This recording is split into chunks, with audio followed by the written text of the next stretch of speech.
2. Hey guys, it's Christy Simpkins. We are here with my 7th grade Team Gold from Johnson County Middle School, and we are going to talk to you about how our virtual plan for instruction came about and some strategies that we have used to prepare for virtual instruction. Hey, I'm Jennifer Smith, and I'm the reading teacher for 7 Gold.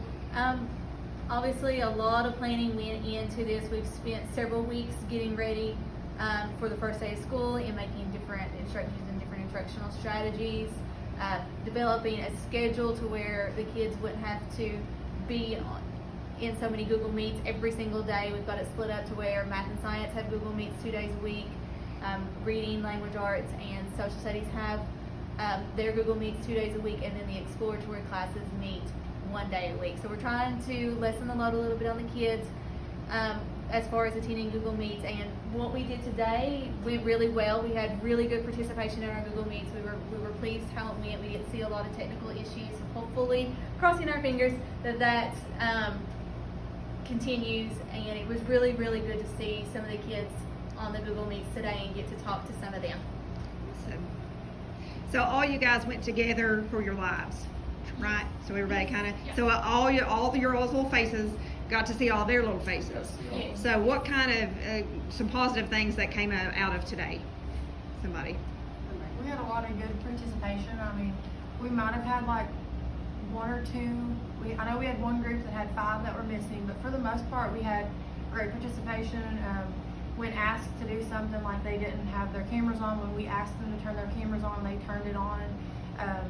For the most part, you know, they followed along, they stayed engaged, and we got to see their faces and they got to see all of us, because even though it was Science Math Day, the reading, language arts, social studies, and special needs teachers got to meet all the students as well. And I think it was good for us to see their faces, and I think it was good for them to see their teachers and even the other kids they're going to get to mingle with. Sure. Okay. Other things? Positives, negatives? I was impressed with how many kids were already in Google Classroom. Their Infinite Campus was set up. They were able to navigate. You know, there's a few kids we have to get to and clean up some things with, but for the most part, we had really good, like Miranda said, participation, and the kids were ready. Awesome. So it's exciting to see. And what about the kids signing into their Google Meets like at certain times? I know it was a little bit confusing because we filtered several phone calls today about students that thought that their schedule in Infinite Campus was the same as their Google Meet schedule. Did you all have any issues or filter any calls? I intercepted a lot of questions through email and through Google Classroom. Like while they were talking, through Google Classroom on my phone, I was intercepting questions from my homeroom. Mm-hmm. When does this class meet? When does this class meet? And so I was able to, while they were speaking, being able to answer those questions at the same time. So students and parents can reach all of us through Google Classroom. They can email each one of us. Anything else that positive or negative? Some of the parents also, to address that same question, didn't necessarily understand the difference of looking at the online schedule that is listed on Infinite Campus, which is like a schedule as if we were in the building. Correct. Versus the schedule that we're following for the virtual classes. Mm-hmm. So that was something that we dealt with today with a couple of students. But after some emails and sending some documents to parents and things like that, those issues were taken care of. Awesome. I also did the best I could to use Screencastify, and I tried to make a little video for them, walking them through, you know, to find their homeroom, to find that schedule. So hopefully between everybody pulling together, we'll hopefully not have those issues tomorrow. Any final words or? I think some of the scheduling thing too is we talked about most 7th graders have the same exploratory. Right. But the exception is kids will have algebra or Mm-hmm. choir. Or JAG. So, or they may have JAG, Mm-hmm. or they may be in exploratory with a different homeroom. They're not used to that. Right. Because I had kids message me and say, I'm not with my homeroom during this time. And I said, it's because you have full-time choir. Right. So we have to adjust the schedule to meet those individual kids' needs. Right. And getting them in algebra, for example, that's something they can't miss. So we had to clean that up a little bit. Okay. And parents, if you can, I have posted just now on your child's Google Classroom, I have posted a slideshow that we have shown to all the kids today. And in that slideshow are instructions to sign up for the Remind app that we'll be using for communication. So parents, if you haven't already done so, have your kid pull up that slideshow for you. And you can navigate through it and read through it also, because there's some great information in it. And sign up for Remind, and that's going to be one of our biggest forms of communication with parents.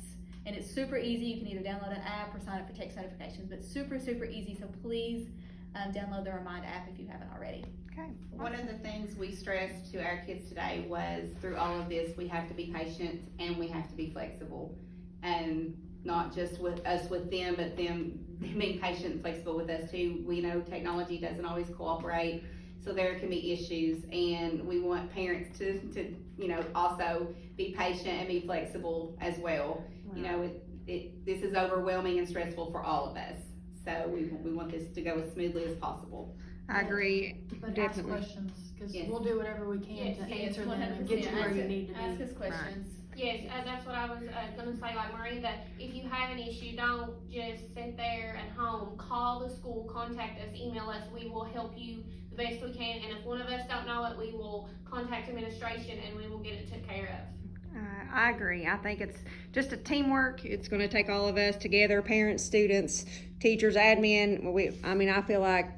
I feel like we're ahead of the game myself, just because, We stress the office hours a lot too, because we felt like that was the time. That's true. That even though the kids might get their work done during the day, they may still get stuck on a certain question, a certain part of an assignment.